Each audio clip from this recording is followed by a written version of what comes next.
어, 오늘의 설교대신 김덕원 형제님께서 나오셔서 하나님의 말씀 사도행전 5장 함께 봉독해 주시면서 설교를 해 주시겠습니다.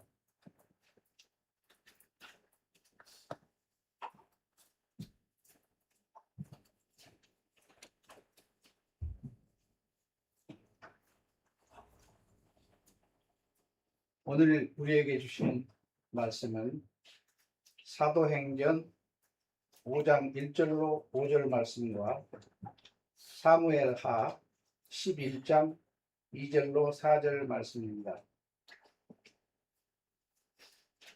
사도행전 5장 1절로 5절 말씀. 찾으신 분들은 자리에 일어나셔서 한 절씩 교독하여 하나님 앞에 말씀을 올려드리겠습니다. 제가 먼저 1절을 읽겠습니다. 그러나 아나니아라 하는 어떤 사람이 자기 아내 삽비라와 함께 소유 하나를 팔아 그 밭에서 일관을 감추었는데 그의 아내도 이 일에 미리 방하였다. 그가 일부만 가져다가 사도들의 발 앞에 두거늘 베드로가 이르되 아나니아야 어찌하여 사탄이 내 마음에 가득 차서 내가 성령께 거짓말을 하고 땅값에 얼마를 감추었느냐. 땅이 남아 있었을 때에 내 것이 아니었느냐. 그것을 받게도 내 마음대로 할 수 있지 아니하였느냐. 내가 어찌하여 이 일을 내 마음속에 품었느냐. 내가 사람들에게 거짓말하지 아니하고 하나님께 하였도다 하니.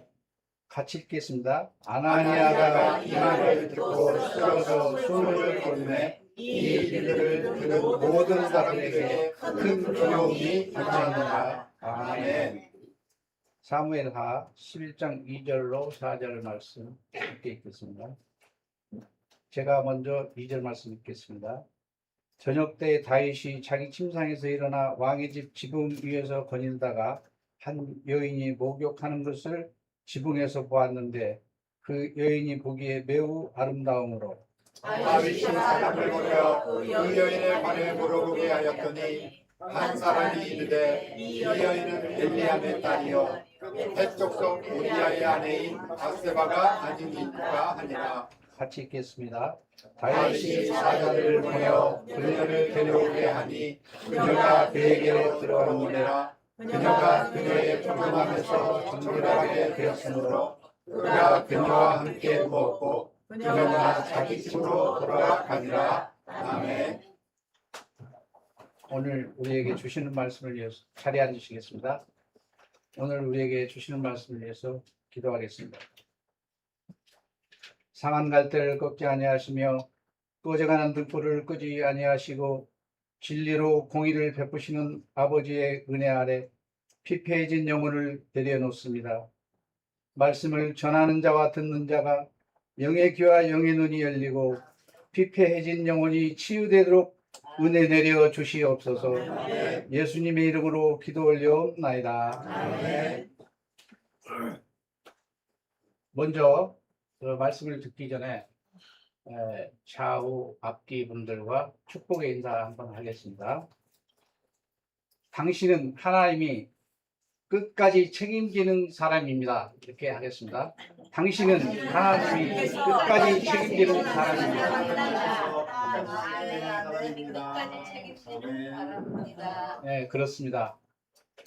당신은 하나님이 끝까지 책임지는 사람들입니다. 아멘. 그것을 믿으시기 바랍니다. 아멘. 우리 교회는 규모는 작지만 신대원도 운영하고 있습니다. 그래서 저도 그 신대원에서 4학년 1학기까지 공부하고 훈련을 받고 이제 졸업을 한 학기 남겨놓고 있습니다. 그동안 훈련받은 과정을 토대로 말씀을 준비했습니다만 많이 부족합니다. 그럼에도 불구하고 사랑으로 헤아려 주시기를 부탁드리면서 말씀을 나누고자 합니다. 아멘. 오늘 본문 말씀을 통해 아나니아와 삽비라 부부와 다윗 왕을 통해 이 선과 진실 사이를 바라보고자 합니다. 누구는 작은 거짓말 한 번에 엄한 벌을 받고, 누구는 입에 담기조차 힘든 큰 죄를 지었음에도 불구하고 벌을 받기는커녕 더 출세하고 잘 나가는 사람이 있습니다. 성경 속 아나니아와 삽비라 그리고 다윗의 이야기를 통해 하나님이 진정으로 원하시는 마음의 중심이 무엇인지 살펴보려고 합니다. 이 두 가지 범죄의 경중을 따지자면 다윗의 죄가 훨씬 큽니다. 그런데 여기에 완전 대조되는 반전이 있습니다. 하나님은 죄의 경중보다 마음의 중심을 보시는 것입니다.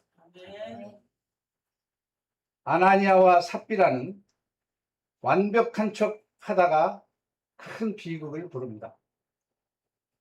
초대교회 시절 아나니아와 삽비라 부부는 자신의 땅을 판 돈 일부를 숨기고도 이게 전부입니다 라고 거짓말을 했습니다. 결과는 충격적이게도 그 자리에서 즉사하는 심판이 내려졌습니다.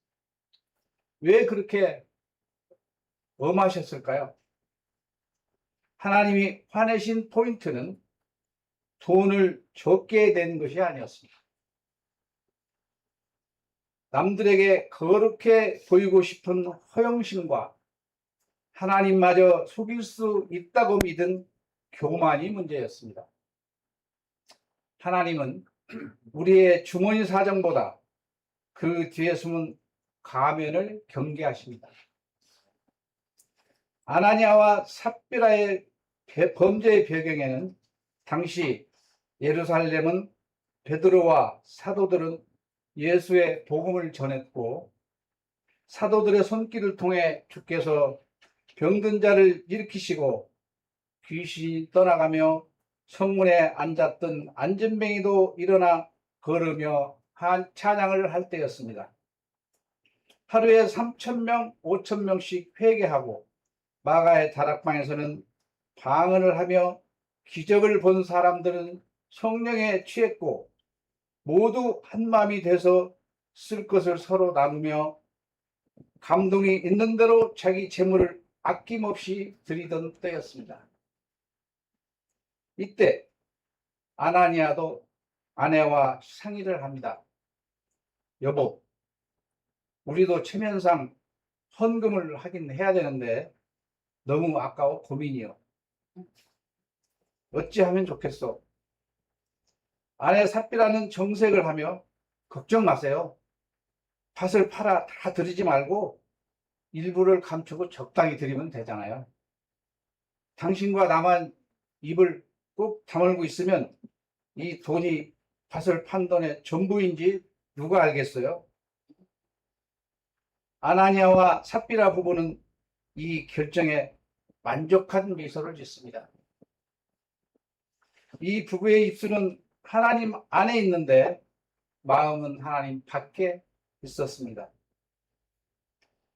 불의한 결정에도 아무 거리낌 없이 하나가 된 것입니다. 빛이 강할수록 어둠은 더 교묘해진다고 합니다. 사탄은 늘 교회 바깥에서만 포효하지 않습니다. 때로는 교회 안으로 찬양의 울림과 기도의 향기 속으로 거룩의 옷을 입고 조용히 들어옵니다. 오늘 본문 말씀은 아나니아와 삽비라의 범죄 그리고 하나님의 즉각적인 심판의 순간을 우리 앞에 펼쳐 놓습니다. 이 사건은 단순히 헌금을 덜 했다는 윤리적 문제로 치부할 수 없습니다. 본문 말씀은 돈의 액수보다 하나님을 향한 마음의 진실, 교회의 거룩함, 성령의 임재와 복음으로 세워지는 새 언약의 실제를 다루는 내용입니다.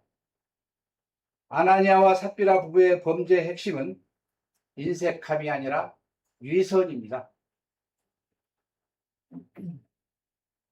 부족함이 아니라 거짓입니다. 실수나 연약함이 아니라 계획된 속임수입니다. 더 정확히 말하면 성령님께 거짓말한 죄입니다. 본문 말씀 5장 3절 말씀에 기록된 대로 베드로가 이르되 아나니아야 어찌하여 사탄이 내 마음에 가득 차서 내가 성령께 거짓말을 하고 땅값에 얼마를 감추었느냐. 아멘.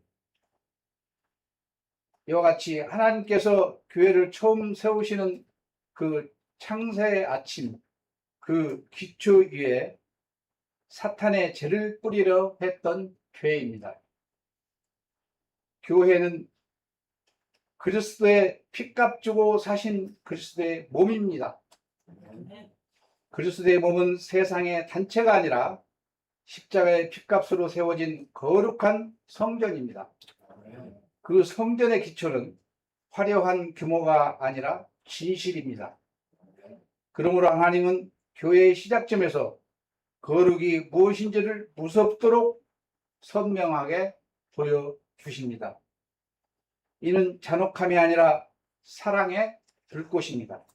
왜냐하면 주께서 교회를 사랑하시기에 교회를 안에서부터 썩게 하는 독을 초기에 끊어내시고자 하신 것입니다. 하나님은 자비의 하나님이시지만 그 자비는 거룩까지 값싸게 만들지 않습니다. 십자가의 은혜는 죄를 덮어주되 죄를 무죄하게 만들지는 않습니다. 은혜는 죄를 가볍게 만드는 마취제가 아니라 죄를 죽이고 새 생명을 낳는 능력이기 때문입니다. 본문 말씀 5장 1절 말씀을 함께 읽겠습니다. 시작. 그러나 아나니아라는 어떤 사람이 자기 안에 삽비라와 함께 소유 하나를 팔아. 아멘. 본문 1절 말씀에 어떤 사람 아나니아로 시작합니다. 굳이 어떤 사람이라고 표현하는 이 어떤 사람이라는 표현이 아주 서늘함을 느낄 수 있습니다. 왜 그런가 하니 이것은 곧 교회 안에서도 누구든지 이 길로 갈 수 있다 하는 것을 암시하기 때문에 어떤 사람 아나니아로 표시를 하고 있습니다. 아나니아는 삽비라와 합의하여 소유를 팔았습니다. 여기서 중요한 사실이 있습니다. 교회는 그들에게 강제로 팔라고 명하지 않았습니다. 베드로의 말이 분명합니다. 5장 4절 말씀에 그 근거가 답이 있습니다. 땅이 남아있을 때 내 것이 아니었느냐? 그것을 판 뒤에도 그것이 내 권한 안에 있지 아니하였느냐? 내가 어찌하여 이 일을 내 마음속에 품었느냐? 내가 사람에게 거짓말하지 아니하고 하나님께 하였도다 하니. 아멘. 이 말씀대로 교회에서 땅을 팔아서 헌금을 가져오라고 강요하지 않았다는 내용이 분명하게 기록되어 있습니다. 이와 같이 강제도 없었고 제도적 압박도 없었습니다. 자발성이었습니다. 그러므로 문제는 왜 안 바쳤느냐가 아니라 왜 거짓으로 다 바꾼 것처럼 꾸몄냐입니다. 그들은 헌금으로 구원을 살해한 것이 아닙니다. 더 은밀한 욕망, 거룩의 평판을 사려 했습니다. 공동체 앞에서 영광을 얻으려 했습니다. 하나님 앞에서가 아니라 사람들 앞에서 빛나려 했던 것입니다. 본문 5장 2절 말씀을 함께 읽겠습니다. 시작. 그 앞에서 얼마를 감추었는데 그의 안에도 이 일에 은밀히 관여하였더라. 그가 일부만 가져다가 사도들의 발 앞에 던거늘. 그들은 그 값에서 얼마를 감추어 숨겼습니다. 은밀히 떼어놓았던 것입니다. 그런데 더 무서운 것은 감춘 돈이 아니라 감춘 마음입니다. 죄는 늘 숨는 곳에서 힘을 얻습니다. 아담이 선악과를 따먹고 동산나무 사이에 숨었듯 죄는 하나님을 피해 숲을 만들고 변명을 잎사귀로 꿰매고 두려움을 옷처럼 입습니다. 그러나 하나님 앞에서는 그 어떤 숲도 은폐될 수 없습니다. 왜냐하면 하나님은 우리의 행위뿐 아니라 동기를 보시기 때문입니다. 교회는 사람의 눈이 모인 곳이지만 동시에 하나님의 눈이 임재하는 자리입니다. 예배는 우리의 무대를 만드는 시간이 아니라 하나님께서 우리의 심장을 드러내시는 시간입니다. 본문 5장 3절 말씀을 함께 읽겠습니다. 시작. 베드로가 이르되 아나니아야 어찌하여 사탄이 내 마음에 가득 차서 내가 성령님께 거짓말을 하고 땅값의 얼마를 감추었느냐. 아멘. 아멘. 베드로는 말합니다. 아나니아야 어찌하여 성령을 속였느냐. 사탄이 마음에 가득 차서 내가 성령님께 거짓말을 하고 땅값의 얼마를 감추었느냐. 베드로의 주공에서 죄의 계보가 드러납니다. 유혹은 문 밖에 서 있다가도 허락하면 순식간에 마음의 방까지 들어옵니다. 죄는 작은 타협에서 시작해 결국 마음의 왕자를 차지하려 합니다. 그것이 죄의 속성입니다. 그러나 베드로가 지적하는 것은 단순한 심리 상태가 아닙니다. 성령을 속이고 교회의 공동체적 나눔과 사람을 속이는 연극으로 만드는 순간 그것은 곧 성령께 대한 거짓이 됩니다. 왜냐하면 교회는 성령의 공동체이기 때문입니다. 교회 안의 진실은 단지 도덕의 문제가 아니라 성령의 임재를 존중하는 거룩의 문제이기 때문입니다. 네. 교회는 인간이 만든 계약 공동체가 아니라 성령께서 세우시는 새 언약 공동체입니다. 네. 따라서 교회 안의 거짓은 단지 인간 관계를 훼손하는 수준이 아닙니다. 그것은 거룩하신 하나님께 대한 모독이며 성령의 임재를 가볍게 여기는 불경입니다. 죄는 언제나 하나님 중심을 무너뜨리고 인간의 중심을 세우려는 반역입니다. 아나니아와 삽비라의 죄는 하나님이 주인이신 자리에 자기 영광을 안치려는 시도였습니다. 성령의 사역으로 드러나는 교회를 자기 의의 장식품으로 삼으려 했다는 것입니다. 본문 말씀 5장 4절 말씀을 함께 읽겠습니다. 땅이 남아있을 때 때 내 것이 아니었느냐. 그것을 판 뒤에도 내 마음대로 할 수 있지 아니하였느냐. 내가 어찌하여 이 일을 내 마음속에 품었느냐. 내가 사람들에게 거짓말하지 아니하고 하나님께 하였도다 하니. 아멘. 베드로는 더 깊이 찌릅니다. 어찌하여 이 일을 내 마음에 두었느냐. 죄는 우연히 굴러온 돌이 아니라 마음에 두어 계획한 일입니다. 이게 하루아침에 삽시간에 이루어진 일이 아니라는 것입니다. 그동안에 마음에 계획해 두었던 것이 사실로 나타났다는 증거입니다. 죄는 순간의 사고가 아니라 오래 묵힌 의도일 때가 많습니다. 그래서 회개는 단지 미안합니다가 아니라 마음의 주권이 바뀌는 사건입니다. 회개는 주께서 왕이시라는 고백 앞에 납작 엎드리는 것입니다. 본문 5장 5절 말씀을 함께 읽겠습니다.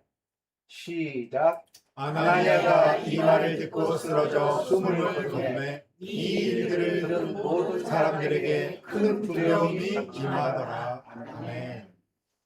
아나니아가 이 말을 듣고 쓰러져 숨을 거두매. 우리는 이 장면 앞에서 가벼운 해설자가 되어서는 안 됩니다. 성경은 이 사건을 잔인한 볼거리로 기록하지 않았습니다. 오히려 교회가 두려워해야 할 것을 두려워하게 하고 사랑해야 할 거룩을 사랑하게 하려 함입니다. 큰 두려움이 닥칩니다. 두려움은 공포 영화의 떨림이 아니라 하나님 대심 앞에서 무릎 꿇는 경외입니다. 이 경외가 사라질 때 교회는 쉽게 종교적 공연장이 됩니다. 은혜는 값싼 광고가 되고 경건은 자기 포장의 기술이 되며 헌신은 박수받기 위한 거래가 됩니다. 그러나 하나님은 첫 언덕에서 거룩의 깃발을 세우십니다. 나는 거룩하다. 아멘. 내 백성은 거룩해야 된다. 아멘. 라고 말입니다. 본문 5장 6절 말씀을 함께 읽겠습니다. 시작. 젊은 사람들이 일어나 그를 싸서 들고 나가 묻으니라. 아멘. 젊은 사람들이 일어나 시신을 싸서 내어 장사합니다. 심판은 더디게 구원은 즉시로 베푸시는 하나님께서 즉시로 심판하신 것은 교회는 도덕의 문제가 아니라 성령의 임재를 거룩히 구별하고 존중되어야 하는 문제이기 때문에 교회를 썩게 하는 독을 초기에 끊어내시는 것입니다. 아멘. 본문 5장 7절 말씀을 함께 읽겠습니다. 시작. 3시간쯤 시간이 지난 뒤에 그의 아내가 이루어진 일을 가지고 못하고 돌아오매. 아멘. 그리고 3시간쯤 지나 삽비라가 들어옵니다. 3시간, 그 3시간이 짧은 것 같지만 길고도 무거운 시간입니다. 하나님은 때로 즉시 심판하시지만 동시에 회개의 기회를 열어두십니다. 삽비라는 그 시간 동안 무엇을 했을까요? 본문은 말하지 않습니다. 그러나 하나님은 그녀가 회개할 수 있는 3시간을 실제로 주시는 것입니다. 본문 말씀 5장 8절 말씀을 함께 읽겠습니다. 시작. 베드로가 그에게 응답하여 이르되 내게 말하라. 너희가 땅을 그 값에 팔았느냐 하니 그녀가 이르되 예, 그 값입니다. 하거늘. 아멘. 베드로가 묻습니다. 그 땅 판값이 이것뿐이냐? 이것은 함정 질문이 아니라 구원의 질문입니다. 회개할 수 있는 시간을 주신 거예요. 지금이라도 진실을 말하라. 지금이라도 빛으로 나오라. 하고 구원의 기회를 줍니다. 은혜는 심판의 칼 앞에서도 회개의 문을 두드립니다. 그러나 삽비라는 말합니다. 예, 이것뿐입니다. 그녀는 회개 대신 거짓을 선택합니다. 남편의 죄에 동참한 것을 넘어 하나님 앞에서 스스로 거짓의 증인이 되고 말았습니다. 5장 9절 말씀을 함께 읽겠습니다. 시작. 이에 베드로가 그에게 이르되 어찌 너희가 서로 합의하여 주의 영을 시험하려 하였느냐? 보라, 내 남편을 묻은 사람들의 말이 눈앞에 이르렀은즉 또한 너를 내고 나가리라 하니. 아멘. 베드로의 말은 비통합니다. 너희가 어찌 서로 합의하여 주의 영을 시험하려 하였느냐? 여기서 죄의 본질이 더 드러납니다. 하나님을 시험한다는 것은 하나님의 거룩과 전지전능하심을 가볍게 여기는 태도입니다. 하나님이 정말 아실까? 하나님이 정말 간섭하실까? 하나님이 정말 심판하실까? 죄는 늘 이런 질문을 우리의 귀에 속삭입니다. 에덴에서 뱀이 속삭이던 목소리가 여기서도 울립니다. 정령 죽지 아니하리라. 그러나 하나님은 교회 앞에서 그 거짓을 찢어 놓으십니다. 본문 5장 10절 말씀을 함께 읽겠습니다. 시작. 이에 즉시 그녀가 그의 발 앞에 쓰러져 손을 거두니라. 젊은 사람들이 들어와 그녀가 죽은 것을 보고 그녀를 들고 나가서 그녀의 남편 곁에 묻으니. 아멘. 삽비라도 그 자리에 엎드려 죽습니다. 아나니아와 삽비라 부부는 처음부터 계획한 범죄를 끝까지 속였습니다. 분명 회개하고 용서받을 시간이 충분히 있었음에도 하나님을 두려워하지 않았습니다. 본문 말씀 5장 11절 말씀을 함께 읽겠습니다. 시작. 온 교회와 이 일들을 들은 모든 사람들에게 큰 두려움이 임하더라. 아멘. 그리고 11절에서는 교회를 분명히 언급합니다. 이 사건은 교회 밖에서 일어난 비극이 아니라 교회 심장부에서 일어난 경고입니다.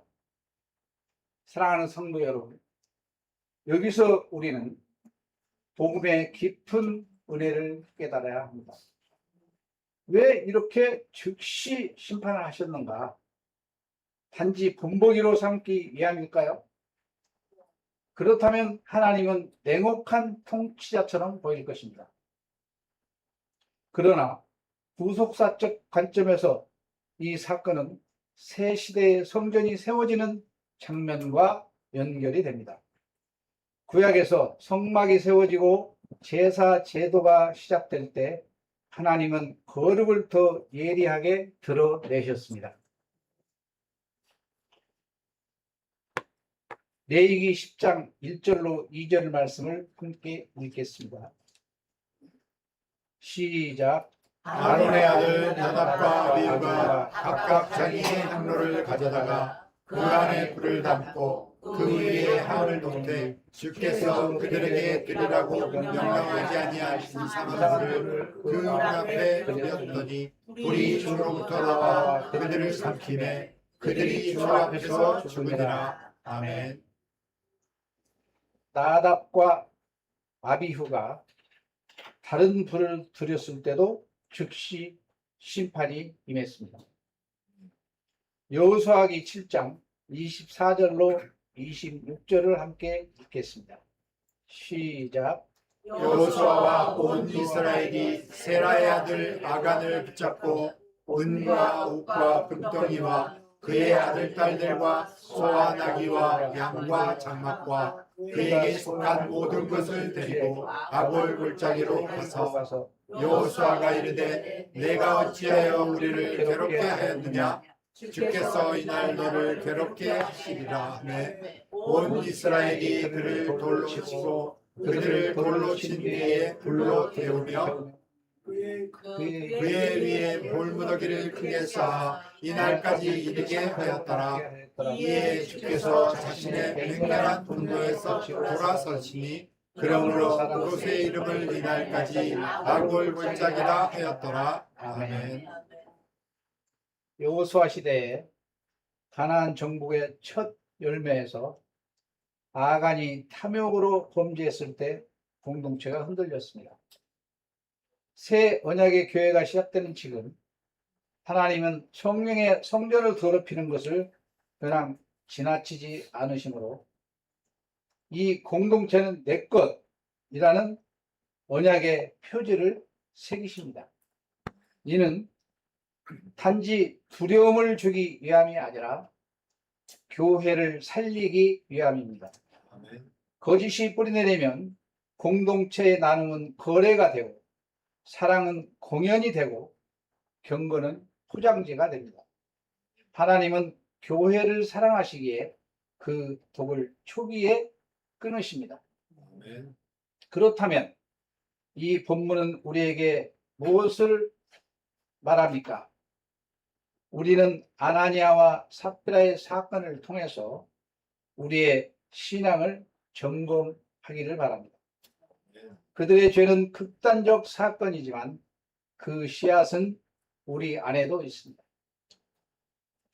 우리도 하나님께 전부 다 드립니다 라고 말하면서 사실은 내가 붙잡아둔 영역을 숨겨둘 때가 있지 않습니까? 믿는 자들은 헌금으로 말미암아 시험 들 때가 많습니다. 특히 11조 때문에 신앙생활을 포기하는 사람도 있습니다. 실제로 한국교회는 헌금 거두는 기업이 되어가고 있습니다. 그러나 우리 교회 목사님은 헌금을 강요하거나 에둘러서 말하는 거 들어보신 적 있습니까? 오히려 잘못된 관행들을 바로 가르침으로 헌금으로 인한 신앙의 자유가 침탈당하지 않도록 바로 잡아주고 계십니다. 교회의 헌금 종목을 다 열거하자면 현기증이 나고 시스템을 이해하지 못하는 일부 성도들은 크나큰 장애물이 될 수밖에 없습니다. 교회에 오래 다닌 성도라도 예수님만 나의 주인이십니다 하면서도 사실은 인정과 칭찬과 사람의 시선을 몰래 먹고 살 때가 있습니다. 우리는 예배 시간에 거룩을 입고 예배하지만 일상에서 탐욕을 감추는 이중성으로 살아갈 위험이 많습니다. 오늘 본문 말씀은 우리를 절망시키려는 것이 아니라 거짓에서 벗어나 진실로 살게 하려는 하나님의 사랑입니다. 여기서 저와 여러분은 복음의 핵심을 놓치지 맙시다. 우리의 소망은 우리가 다시는 거짓말하지 않을 만큼 강해지는 것이 아닙니다. 우리의 소망은 거룩하신 그리스도께서 죄인을 위해 피 흘리셨고 그 피가 참된 회개를 낳는다는 사실입니다. 아멘. 아나니아와 삽비라 사건은 은혜의 반대가 아니라 은혜의 무게를 보여줍니다. 그리스도의 십자가는 우리의 위선을 폭로하고 동시에 우리의 위선을 씻어줍니다. 십자가는 우리에게 이렇게 말합니다. 너의 거짓을 숨기지 말라. 나에게 가져오라. 내가 죽었다. 너를 살리기 위해. 그러므로 이 본문은 우리를 정죄의 늪으로 밀어 넣는 것이 아니라 진실의 빛으로 부르십니다. 아멘. 회개는 죽음이 아니라 생명입니다. 아멘. 회개는 체면의 붕괴가 아니라 은혜의 품으로 돌아오는 길입니다. 아멘. 성령은 우리로 하여금 빛으로 나오게 하십니다. 그러니 형제 자매 여러분, 혹시 오늘 마음속에 감춰둔 값이 있습니까? 혹시 돈이든 자존심이든 욕망이든 비밀이든 사람에게는 숨길 수 있어도 하나님께는 숨길 수 없습니다. 그리고 숨긴 채로 사는 삶은 결국 우리의 영을 말라 죽게 합니다. 하나님 우리를 죽이려 하시는 것이 아니라 살리려 하십니다. 아멘. 그러므로 숨은 것을 꺼내 빛 앞에 내어 놓으십시오. 아멘. 그것이 회개입니다. 아멘. 그것이 자유입니다. 아멘. 교회도 그렇습니다. 겉모양의 단정함, 말의 경건함, 행사와 프로그램의 화려함으로 공동체는 잠시 빛나 보일 수 있습니다. 그러나 심장 깊은 곳에 숨겨진 거짓이 남아있으면 결국 공동체의 사랑과 기쁨과 능력은 탁해집니다. 하나님이 아나니아와 삽비라의 사건에서 하신 일은 교회를 망하게 하려는 것이 아니라 우물 속의 독을 드러내어 교회를 살리는 일이었습니다. 아멘. 그리고 그 동일한 하나님이 오늘도 우리에게 말씀하십니다. 너의 우물 속을 내게 보여다오. 나는 너를 정죄하려는 것이 아니라 살리려 한다. 그러므로 위선을 버리고 진실 앞에 엎드리십시오. 감추지 말고 고백하십시오. 꾸미지 말고 있는 그대로 나오십시오.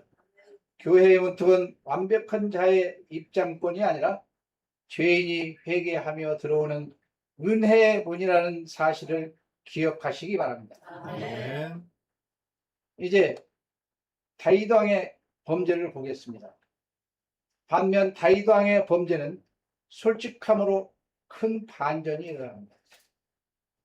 다윗 왕은 간음과 살인이라는 끔찍한 죄를 지었습니다. 본문 말씀에 등장하는 우리아는 히브리인이 아닌 헷 출신 용병으로 이스라엘에 왔다가 정착한 부리로 추정되며 유대 신앙으로 개종한 독실한 자로 보입니다. 다윗의 친위 부대에서 용맹을 떨쳐 사무엘 하에 기록된 다윗의 37용사에 포함될 정도로 신망을 받았습니다. 그래서 다윗이 신뢰하는 책사 아히도벨의 손녀 밧세바와 결혼하며 이스라엘 주류 사회에 편입한 인물입니다. 그러던 중 우리아는 요압의 지휘를 받아 암몬과 전쟁에서 전선으로 나섰고 그 사이 도성에 있었던 다윗 왕은 우리아의 아내 밧세바를 범하여 임신까지 시켰습니다. 그러자 다윗은 이 아이를 우리아의 아이로 만들기 위해 전장에 있는 우리아를 불러 연회에 참석시키고 술을 잔뜩 먹인 후 집에 가서 부인과 밤을 보내라고 명령을 합니다. 그러나 충직한 우리아는 다윗의 예상과는 달리 집으로 돌아가 아내와 관계를 맺지 않았고 전장에 있는 동료들과 동고동락하며 국문의 경비 군사들과 함께 잠을 잡니다.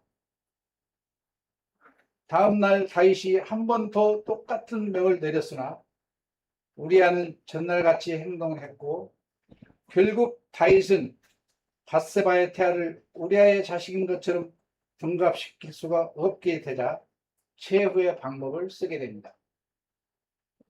요압에게 편지를 보내 일부러 우리아를 강한 적 앞에 세워 죽이라는 명령을 내립니다. 결국 우리아는 그가 섬기는 주군의 함정에 빠져 불리한 전투를 치르다가 암몬군의 손에 전사합니다.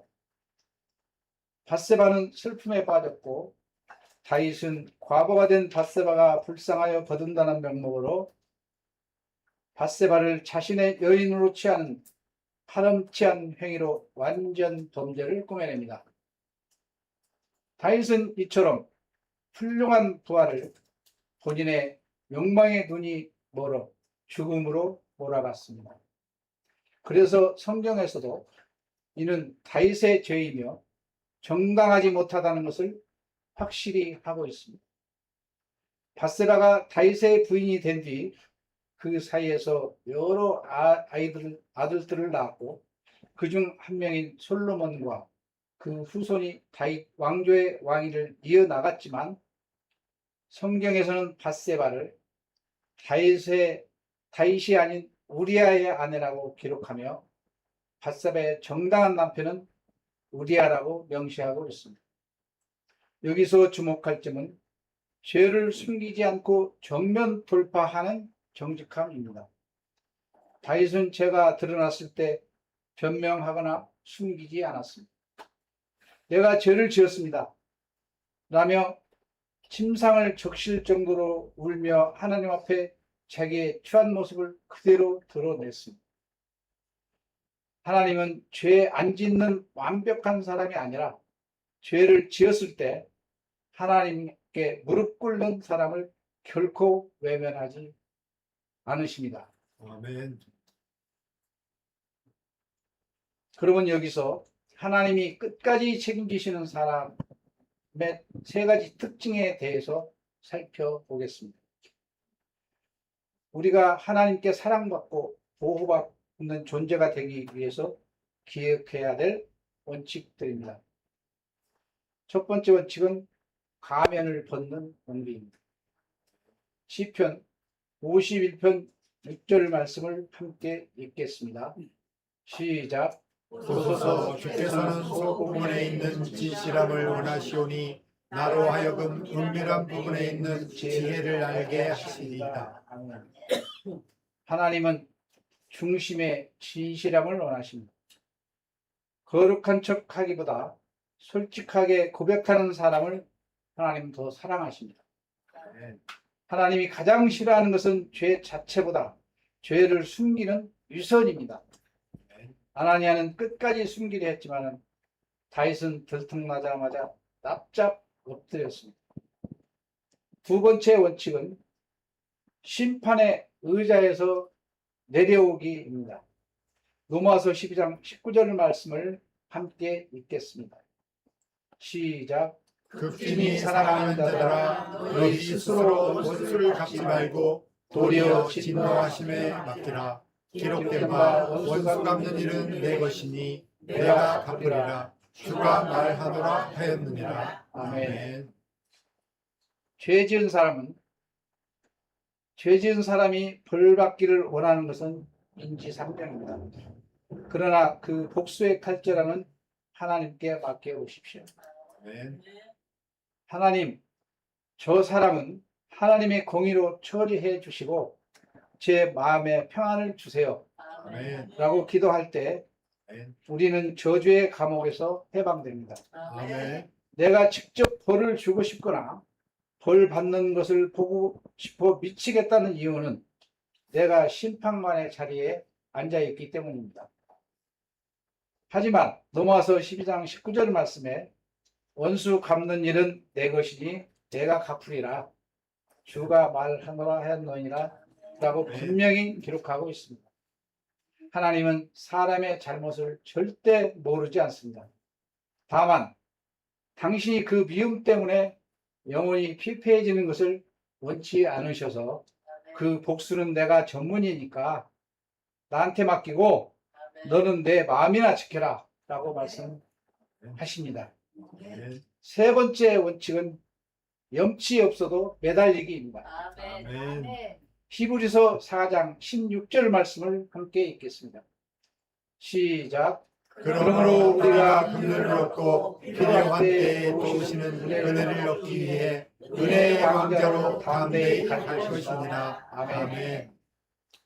하나님이 지키시는 사람은 자기 힘으로 버티는 사람이 아닙니다. 아멘. 하나님이 자비를 믿고 뻔뻔할 정도로 매달리는 사람입니다. 아멘. 사울왕과 다윗왕 모두 다 죄를 지었습니다. 하지만 사울은 사람의 눈치를 보고 변명을 했고 다윗은 하나님의 자비심을 믿고 하나님께 매달렸습니다. 아멘. 잘못했을 때 무서워서 숨는 사람이 아니라 염치 없지만 도와달라고 매달리는 사람이 되시기를 바랍니다. 아멘. 하나님은 끝까지 매달리는 자를 결코 외면하지 않으십니다. 아멘. 완벽함보다 정직함을 더 좋아하십니다. 아멘. 하나님은 우리가 대단한 성자가 되기를 바라시기보다 그냥 속을 터놓고 대화할 수 있는 자녀가 되길 원하신다는 것을 믿으시기 바랍니다. 아멘. 누군가를 저주하다가 자신이 너무 초라해 보인다면 다윗처럼 하나님께 일러 바치세요. 아멘. 그 솔직함이 바로 하나님이 당신을 끝까지 책임지시게 만드는 강력한 무기임을 잊지 마시기 바랍니다. 아멘. 잠언 4장 23절 말씀을 읽고 마치겠습니다. 시작. 열심을 다하여 내 마음을 지켜라. 생명의 근원이 거기에서 나오느니라. 아멘. 이 시간 결단하는 시간 갖겠습니다. 이 시간 결단할 때에 손은 들지 않고 마음만 들이도록 하겠습니다. 첫 번째 원칙은 가면을 벗는 용기입니다. 두 번째 원칙은 심판의 의자에서 내려오기입니다. 세 번째 원칙은 염치 없어도 매달리기입니다. 아멘. 이 시간 우리 자신에게 묻습니다. 나는 하나님을 예배하는가? 아니면 하나님을 이용하여 나를 예배하는가? 나는 헌신하는가? 아니면 헌신을 장식으로 삼는가? 나는 회개하는가? 아니면 회개하는 척 하는가? 어둠에 숨지 말고 빛으로 나아가 십자가 아래 내려놓기 원합니다.